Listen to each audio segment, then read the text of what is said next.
Boa noite. Oi, meu nome é professora Clarice Souza. Hoje nossa aula vai ser sobre o islamismo. Esse vídeo aqui eu vou colocar no canal Clara Conta História. Espero que vocês assistam, que vocês gostem, que vocês curtam e se inscrevam, tá? Para dar aquele incentivo para a gente continuar, tá bom? A fazer esses vídeos para vocês.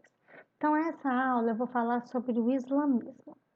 Então, vamos lá. Vamos comigo aprender? Vamos embora. Vou colocar aqui no modo... Ok. Então, é, esse personagemzinho que eu vou passar o mouse aqui para vocês, ele se chama Maomé. Ele é o profeta do islamismo, né? Na história do islamismo, ele recebe do anjo Gabriel o, a incumbência de espalhar o islamismo pelo mundo, certo? E ele tem ele foi escolhido pelo anjo Gabriel quando ele tinha 40 anos, ele era comerciante, ele vivia em Meca, que é uma cidade do Oriente que é estritamente comercial, e a gente vai falando um pouquinho mais a partir que eu vou passando os vídeos para vocês, os slides, ok? Então, hoje nós vamos falar do islamismo. Bom, aqui nós temos a mulher islâmica, né? A mulher islâmica muitas vezes é vista com muito preconceito. Na realidade, o islamismo todo é visto com muito preconceito, né? Como uma religião de terrorista, como uma religião de homem-bomba, de mulher-bomba, né? Então a gente tem que quebrar isso dentro da gente, porque isso é um preconceito. Em toda religião a gente vai ter pessoas boas e pessoas ruins, não só no islamismo, né? Então, assim, o islamismo, a gente tem grupos terroristas dentro do islamismo, mas é a minoria da população islâmica, tá? Porque o islamismo é uma das religiões que mais crescem no mundo, que mais se expande. O islamismo, ele é uma religião, né, que é a junção do cristianismo e do judaísmo. Então, a junção dessas duas religiões deu origem ao islamismo, né? E a gente vai estar podendo falar. Só vou falar uma curiosidadezinha para vocês com relação à mulher islâmica, né? Então, a mulher islâmica é o seguinte: a mulher islâmica, dentro da religião islâmica, ela tem o mesmo direito que os homens, direito a voto, direito a estudar, e ela tem algumas peculiaridades que nós do mundo cristão não temos.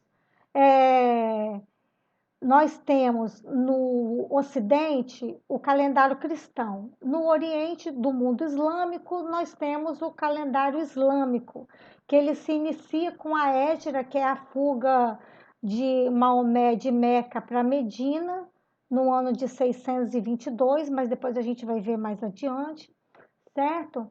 Mas a mulher islâmica, ela tem algumas peculiaridades que eu vou falar para vocês agora.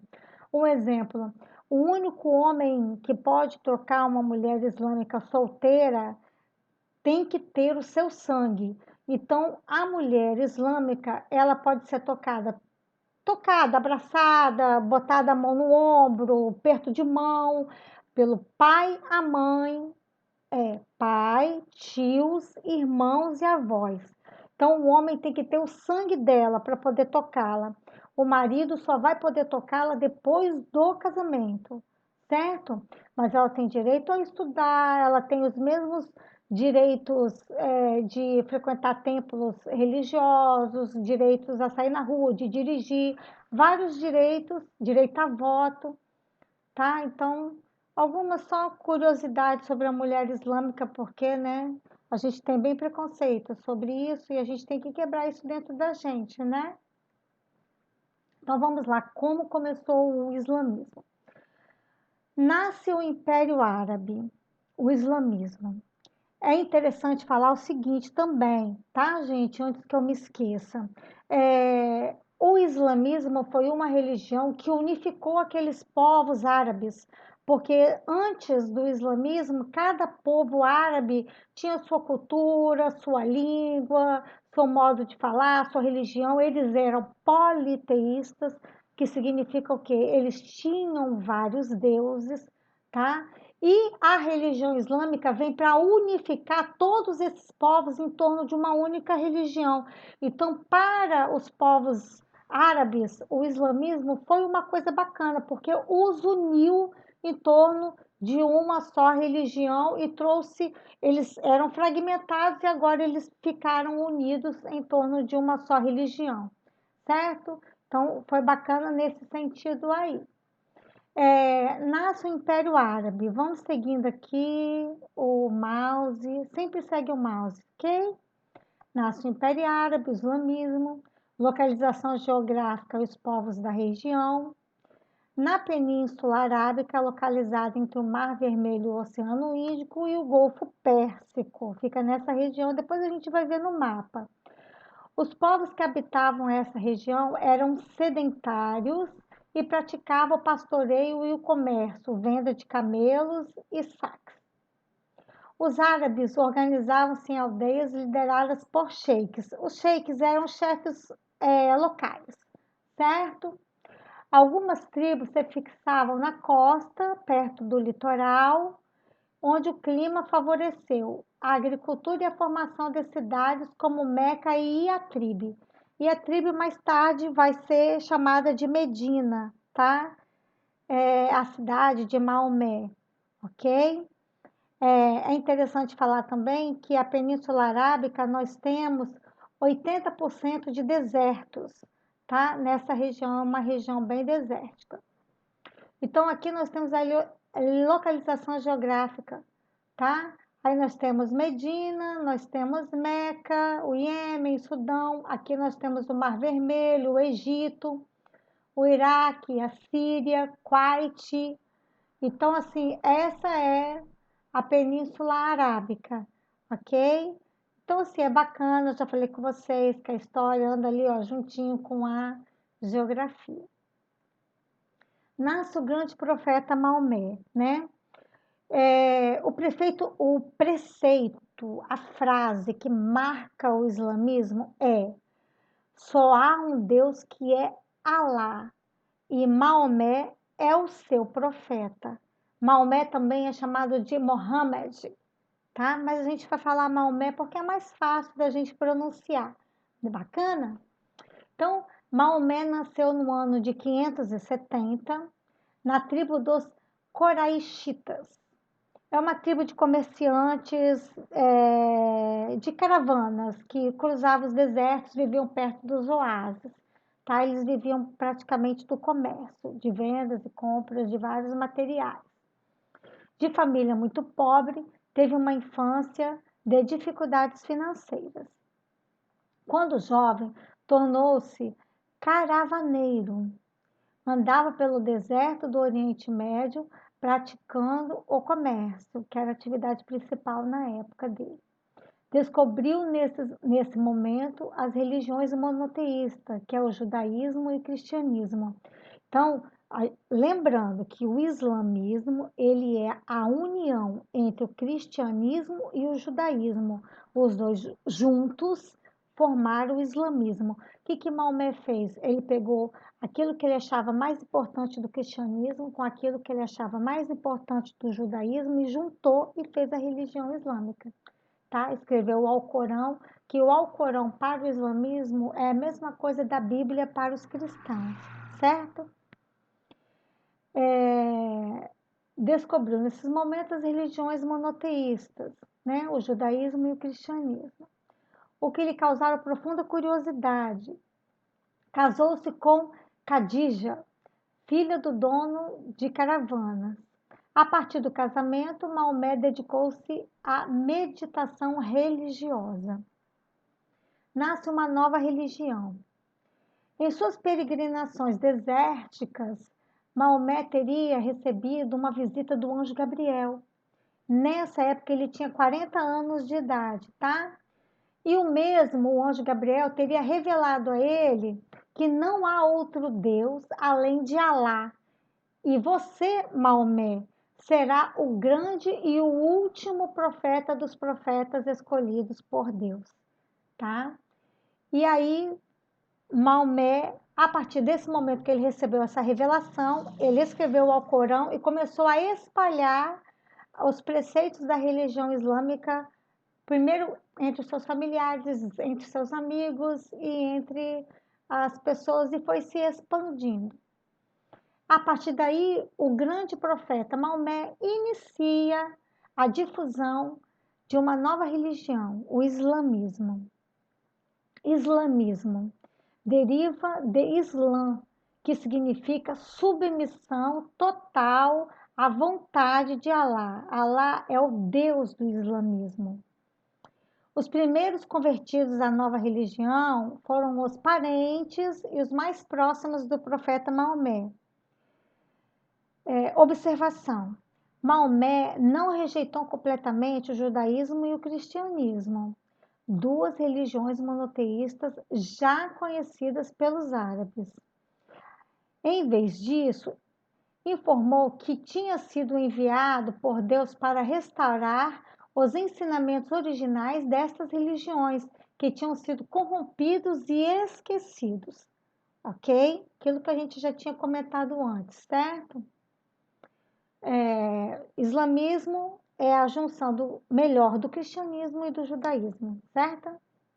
A expansão religiosa e os conflitos. Não havia Estado organizado entre os árabes, eu já comentei isso com vocês, né?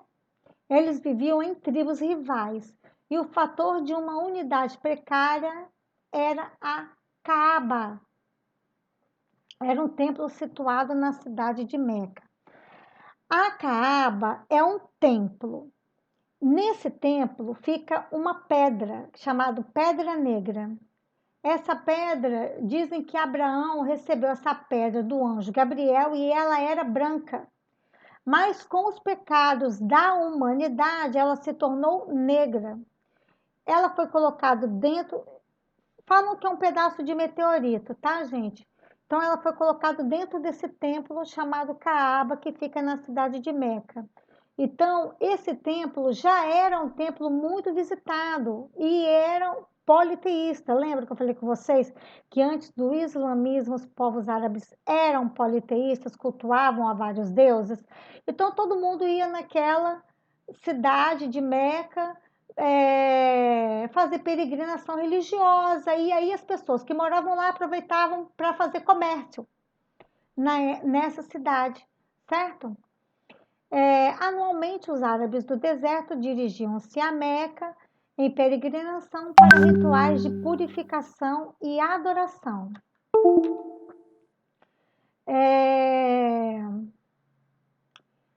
As tribos mais poderosas entre os árabes eram os coraxaitas, encarregados do cuidado da Caaba, né? Que eram os grandes comerciantes de Meca. O início das peregrinações de Maomé ocorreu em Meca. O mesmo encontrou forte oposição entre os comerciantes, não, porque eles não aceitavam o monoteísmo religioso e sentiam-se ameaçados economicamente. Porque vamos imaginar o seguinte: você tem vários deuses, várias pessoas que cultuam aqueles deuses vão naquela região. Então, como vai muita gente, eles vendem muita coisa. Quando Maomé veio pregar o monoteísmo, quer dizer que só existia um Deus, que é Alá, essas pessoas que cultuavam os outros deuses não gostaram dessa situação e começaram a ameaçar Maomé. Porque como assim você vem falar mal do meu Deus? Não, meu Deus é bom e tal.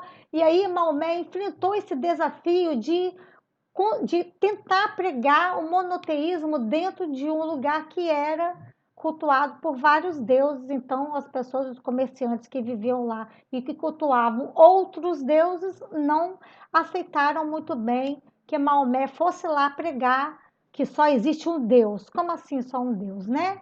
Então, ele teve essa rejeição, tá? Nasce o islamismo. Maomé passou a ser perseguido por esses comerciantes que viviam em Meca, que cultuavam os outros deuses, né? pois seus ensinamentos monoteístas afetavam o comércio e principalmente os grandes comerciantes. Diante de tantas ameaças, no ano de 622, o profeta foge para a cidade de Medina, levando consigo 300 adeptos, 300 fiéis. Essa fuga em 622 de Meca para Medina, ela marca o início do calendário islâmico e é chamado de Hégira. O que é a Hégira? Se vocês numa prova, se vocês numa questão se depararem com esse nome, sigam o mouse. Hégira, esse nome aqui, que eu estou passando o mouse em cima, significa o quê? A fuga de Maomé, de Meca para Medina, certo? Então, essa fuga de Maomé de Meca para Medina é chamado Hégira, e a Hégira marca o início do calendário islâmico. Não podemos esquecer isso, ok? Vamos ficar ligadinho aí, tá? Em Medina, o número de adeptos aumentava cada vez mais, fortalecendo assim a nova religião. Então, o que Maomé fez? Chegando lá em Medina, Maomé foi conquistando novos fiéis para o islamismo, e eles formaram um exército de fiéis. E aí, depois que eles formaram um exército de fiéis, eles voltaram a Meca, certo? Para tomar a cidade de Meca. Então, vamos lá. A ida para Medina deu condições para que suas ideias deixassem de ter um caráter apenas religioso e passassem a ter um caráter político. Teve início a primeira experiência da Guerra Santa, ou Jihad, tá? Então, Maomé, lá na cidade de Medina, conseguiu expandir o islamismo, ganhar novos adeptos para a religião islâmica, tá bom? A palavra islâmicos ou muçulmanos significa a mesma coisa. Muçulmano significa submisso a Deus, ok? E aí, o que aconteceu? Esse exército de fiéis que Maomé fez, voltou a Meca e conquistou a cidade. Após várias batalhas, na primavera de 630, ele marchou sobre a cidade de Meca com 10.000 homens e a tomou. Destruiu os ídolos da Caaba e em seguida proclamou Meca a cidade santa do Islã. Maomé tinha então 60 anos e viveria apenas mais 2. Maomé morreu em 632, certo? Lembrando que ele conheceu o islamismo, segundo ele recebeu a visita do anjo Gabriel com as revelações do islamismo quando ele tinha 40 anos. Com 60, ele conquistou com seu exército a cidade de Meca e começou a expandir o islamismo pela Guerra Santa, também chamada Jihad, certo? E aí, logo após a morte do profeta, teve início a expansão islâmica pelo mundo, novas conquistas territoriais. Aí nós temos os preceitos do islamismo. O que a religião islâmica prega? Qual a principal característica da religião islâmica? Monoteísta, só há um Deus que é Alá e Maomé é o seu profeta. O livro sagrado é o Alcorão. Todo islâmico tem que praticar a caridade, jejuar no Ramadã. O Ramadã é o mês sagrado dos muçulmanos, geralmente cai no nono mês do calendário cristão e varia, né? De abril a maio, o Ramadã. Fazer peregrinação à Cidade Santa pelo menos uma vez na vida. Todo muçulmano com condição financeira, pelo menos uma vez na vida, independente do lugar do mundo onde ele mora, ele tem que ir a Meca pelo menos uma vez na vida, ok? Se ele tiver condição financeira, lógico. Senão, não tem como. E eles não bebem bebida alcoólica, não comem carne de porco, tá, gente? Também são características dos islâmicos. Aí no Ramadã, que é no nono mês do calendário islâmico, que eu já conversei com vocês, né, que varia entre abril e maio, nós temos a peregrinação. Aqui segue o mouse, nós estamos apontando para vocês a Kaaba. A Kaaba é esse quadrado preto aqui, tá? Que fica aqui no centro dessa peregrinação. É lá que fica a Pedra Negra, que é o pedaço de meteorito que é considerado sagrado pelos islâmicos, ok? E aqui é a cidade de Meca, ok? Então, aqui é o Ramadã, que é o mês sagrado dos muçulmanos, cai no nono mês do calendário islâmico. Aqui nós temos mais de perto a Caaba. A Caaba é esse templo quadrado. A Pedra Negra, ela fica aqui dentro desse templo, né? E os islâmicos ficam orando e dando voltas ao templo, em volta do templo, rezando, fazendo orações e cânticos religiosos, tá bom? O islamismo sem o profeta. O que aconteceu após a morte do profeta? Após a morte do profeta, os territórios islâmicos transformaram-se em estados teocráticos. O que é um estado teocrático? É onde a pessoa que governa tem poderes políticos e também tem poderes religiosos, certo? É governado pelos califas, que se consideravam sucessores de Maomé e acumulavam poderes religiosos, políticos e militares. Os califas, chefes supremos, passaram a comandar o jihad, formando um extenso império. Oriente Médio, Ásia, Norte da África e a Península Ibérica. Então, aquela região ali da Espanha, de Portugal, foi tomada pelos turcos otomanos, que eram islâmicos, e os cristãos demoraram 700 anos para expulsar os muçulmanos daquela região. Então, assim, você vê que foi bastante complicado expulsar os muçulmanos da Península Ibérica, né?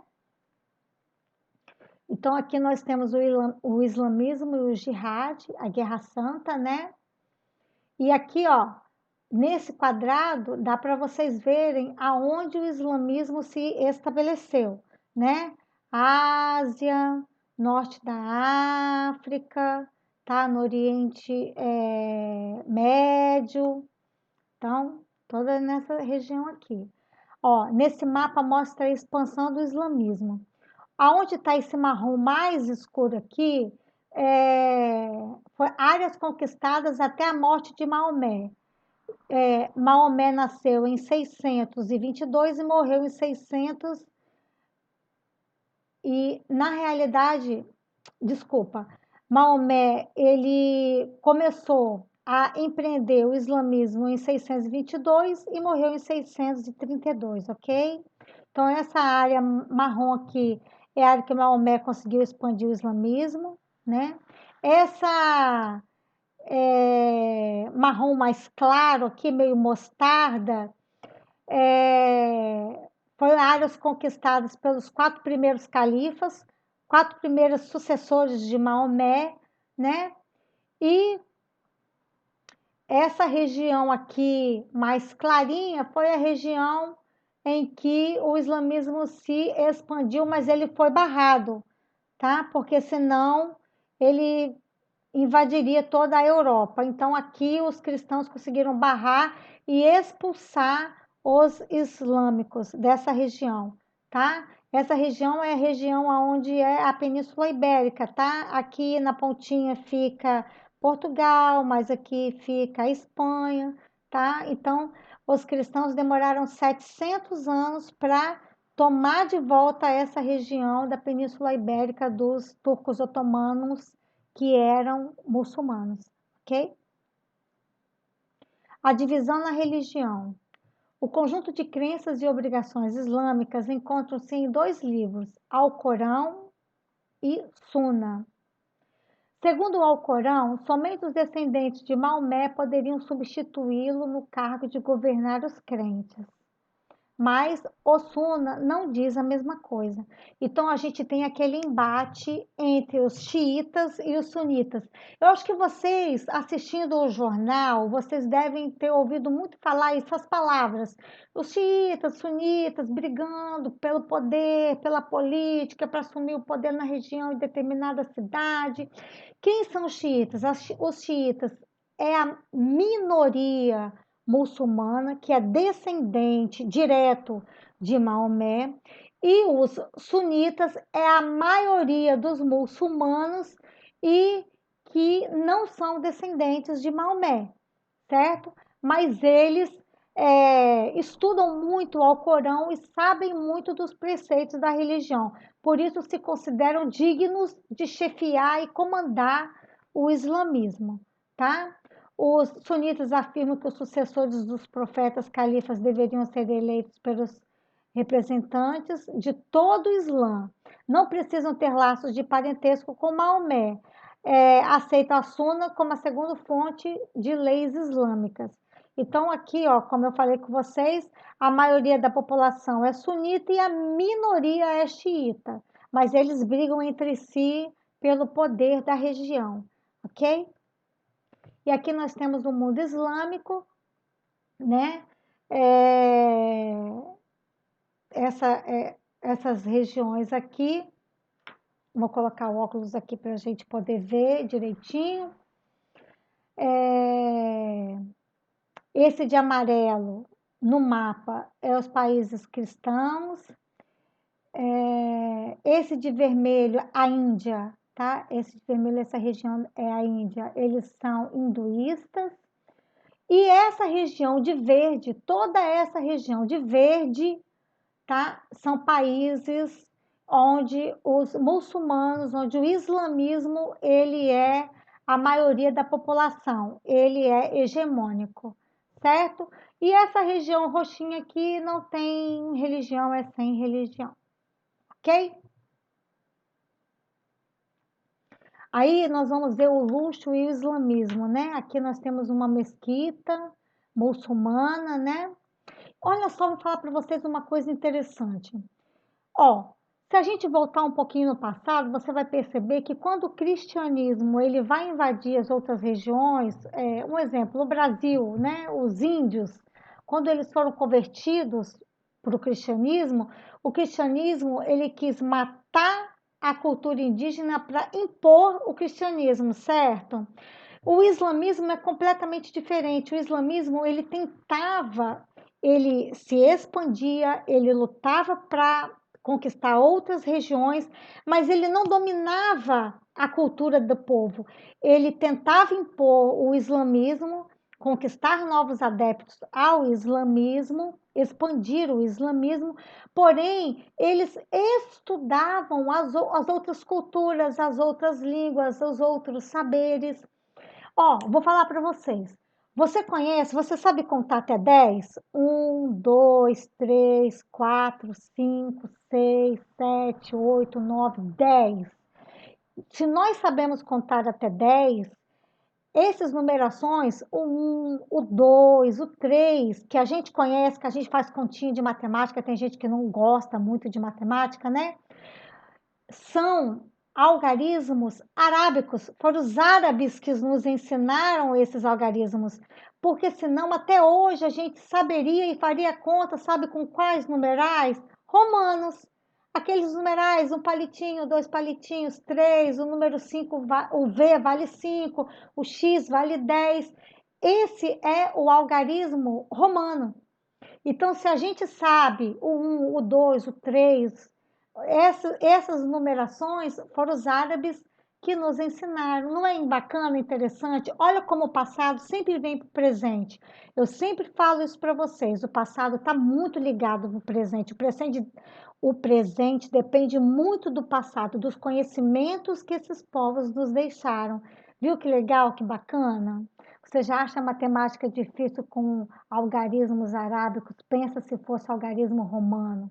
Ia ser muito mais, hein? Então, dê graças a Deus, hein? Templos islâmicos são chamados de mesquitas, tá? Os templos cristãos são as igrejas, os templos islâmicos, mesquitas, ok? Os templos islâmicos, eles são, as mesquitas, né? São muito luxuosas, muito luxuosas. Vocês podem perceber pelas imagens que eu estou mostrando para vocês. Olha que luxo arquitetônico. Veja bem, e quase todas têm essa cúpula no meio. Olha, se eu voltar, você vai perceber, todas têm essa cúpula. É uma característica da arquitetônica dos árabes, né? Bem bacana, bem bonito. Aqui nós temos a mulher islâmica, eu já comentei um pouquinho no início do vídeo como é a vida delas, né? Aí nós temos as crianças e a fé islâmica, a mulher na cultura árabe, né? Ela não mostra o corpo, ela não mostra o corpo e ela não pode ser tocada por ninguém por nenhum homem que não seja da sua família, como irmão, pai, tio e avô, tá? Os únicos homens que podem tocá-las. E depois do casamento, ela pode ser tocada pelo marido, somente depois do casamento. Esse véu que elas usam, essa roupa que elas usam aqui, elas usam como uma forma de se proteger, como se fosse um respeito a elas mesmas, tá? Então, elas não usam porque a religião islâmica obriga elas a usarem. Não, pela tradição islâmica, a mulher islâmica, ela tem que se respeitar. Respeitar o seu corpo, respeitar a sua dignidade de mulher. Então, esse traje para elas era a forma de cultura árabe, não de imposição, tá? A gente tem que deixar isso aqui bem claro. Elas usam não por obrigação, mas elas se acham, tá, com vontade de usar pela cultura árabe, pela forma de se preservar enquanto mulher, ok? Então aqui nós temos essa roupa que é tradicional, né, chamado de burca, tá? Essa roupa onde deixa só os olhos das mulheres de fora, tá? Aqui também é outro tipo de burca que elas usam, tá? A- Na cultura islâmica, essa burca, essa roupa, é uma roupa que elas usam para se preservar enquanto mulher, certo? Aí aqui nós temos alguns quadrinhos, tá? Algumas tirinhas, né? Escola de terrorismo do Afeganistão. Então, isso aqui é um pouquinho mostrando o nosso preconceito com relação ao islamismo, com relação à religião islâmica, tá? Porque a gente acha que eles são homens bombas, mulheres bombas, que eles são terroristas, e não é bem assim. Em toda religião, nós temos pessoas boas e pessoas ruins. E na religião islâmica, as pessoas ruins são a minoria. Quem pratica o terrorismo é a minoria. Então, a gente não deve achar que os islâmicos, em sua maioria, são maus. Isso é preconceito da nossa parte. É o etnocentrismo. O que significa etnocentrismo? É nós acharmos que a nossa cultura, por ser nossa cultura, é melhor que a cultura do outro. Então, nós somos cristãos, nós somos melhores que eles. E não é bem assim, a gente tem que quebrar esse preconceito dentro da gente, certo? A religião islâmica é uma religião como qualquer outra e deve ser respeitada também, como todos nós gostamos de respeito, devemos respeitar a religião islâmica. Aí aqui nós temos alguns atentados feitos por essa minoria, tá? E nós temos um sonho de paz no Ocidente, no Oriente Médio. Aqui nós temos símbolos da religião. E aí é isso. Eu espero que vocês tenham entendido a aula, tenham gostado. Gostei muito de estar com vocês. Curtam meu canal, Clara Conta História. Dê uma curtida, assistam, inscrevam-se. Um beijo para todos vocês. Paz, saúde, que todos estejam bem. e felizes nas suas casas, viu? Um grande beijo para vocês e tchau. Até o próximo vídeo.